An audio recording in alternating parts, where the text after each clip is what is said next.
Good morning বন্ধুরা। আমি ভালো আছি, তোমরা সকলে নিশ্চয়ই ভালো আছো। আমি আবার আজকে নতুন একটা ব্লগ নিয়ে চলে আসলাম। সকালে উঠেই দেখলাম, শুনলাম মাসি আসবে না, ফোন করে বলল কাকিমা আমি আসবো না। আটা মেখে সকালবেলা রুটি করে খাওয়া হয়ে গেল। এদিকে সমস্ত দেখো বাসন কোসন সমস্ত কিছু পড়ে আছে। এই যে সব বাসন একদম সিঙ্কে ভরা, এইদিকে নিচে ভরা, ডাস্টবিন পড়ে আছে। এইদিকে তোমার এই যে এইগুলো খাওয়ার সমস্ত কিছু পড়ে আছে। এদিকে জামা কাপড় সমস্ত কিছু, এত ভেজা জামা কাপড় সমস্ত কিছু এখানে মেলে দেওয়া হয়েছে, ঘরের মধ্যে মেলা। এদিকে সমস্ত কিছু মেলা, ঠাকুরের ফুল তোলা হয়নি, কিচ্ছু করা হয়নি, বৃষ্টিতে ভিজে আছে। এখন একটু বিছানাটা ঝেড়ে দেব, যে ঝাঁটাটা ঝুলিয়ে রাখা হয়, বিছানাটা একটু ঝেড়ে দেব। বিছানার চাদরটা একটু চেঞ্জ করলাম, অনেক দিন ধরে একটাই বিছানার চাদর ব্যবহার করছিলাম, আজকে একটু চেঞ্জ করে দিলাম। ঝাঁটাটা বিছানায় রেখে দিলাম, আমার হাজব্যান্ড রেখে দেবে। এইদিকে দেখো ফুল তোলা হয়নি, ঠাকুরের বাসন কোসন সব পড়ে আছে। বৃষ্টিতে আর ভালো লাগছে না থাকতে। এদিকে আমার কত হাতের কাজ রয়েছে, সব কিছু রয়েছে, কিন্তু কিছুই করা হচ্ছে না।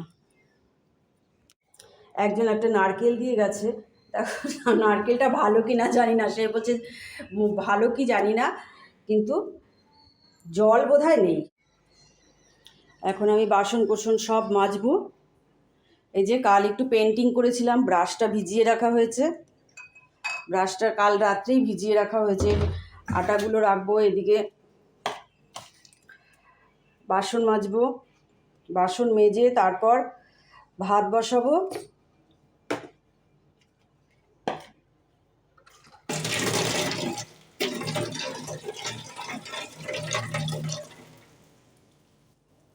কাজকর্ম তো লেগেই থাকবে।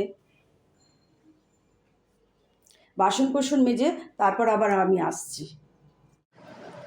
এই যে মোটামুটি সব বাসন কোসন মাজা হয়ে গেল।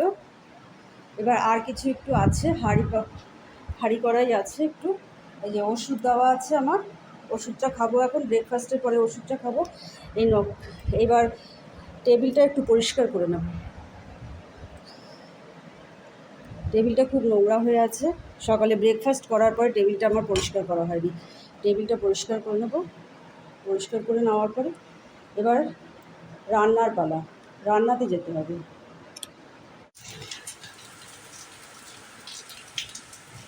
আবার দেখো মুষলধারে বৃষ্টি নেমে গেল, কী অবস্থা। এদিকে দেখো মাছ বের করে রেখেছি, জলে ভিজিয়ে রেখেছি। এদিকে একটা সবজি কেটে রেখেছি, একটু পুঁই শাক করবো ভেবেছি। আর এই যে চাল ভিজিয়ে রেখেছি, এখানে ডাল বসিয়েছি, মুসুর ডাল আর মুগ ডাল একসঙ্গে মিশিয়ে বসিয়েছি। প্রেশার কুকারে একটা হুইসেল দিয়ে দেবো, হয়ে যাবে একদম চট করে। আর এদিকে তো বৃষ্টি সমানে পড়েই যাচ্ছে, দেখো কি অবস্থা। ঘর একদম গুটগুটে অন্ধকার হয়ে আছে, লাইট জ্বালিয়ে রেখেছি, এদিকে ফ্যান চলছে।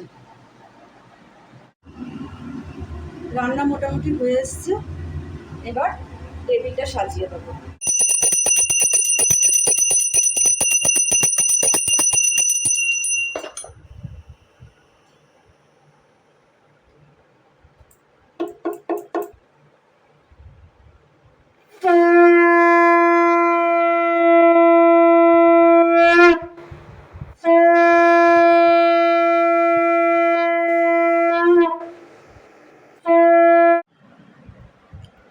সন্ধেবাতি দেওয়া হয়ে গেছে, চুল টুলো মাথার বাঁধা হয়ে গেছে, মাথায় খুব করে তেল দিয়েছিলাম, বৃষ্টি এখনও পড়ে চলেছে, আর ভালো লাগছে না। এখন ব্লগটা শেষ করে দিলাম। এরপর আবার রাত্রের রুটি ফুটি করতে হবে, সব গরম করতে হবে। তরকারি যা আছে সকালেই বানিয়ে রেখেছিলাম, সেগুলো সব গরম ঠরম করতে হবে। আমার হাজব্যান্ড আবার ভাত খাবে, আমি রুটি খাবো। যদি আপনাদের এই ব্লগটা ভালো লাগে তবে অতি অবশ্যই কমেন্ট করবেন, শেয়ার করবেন, একটা লাইক করে দেবেন। আজ এখানেই শেষ করলাম। নমস্কার।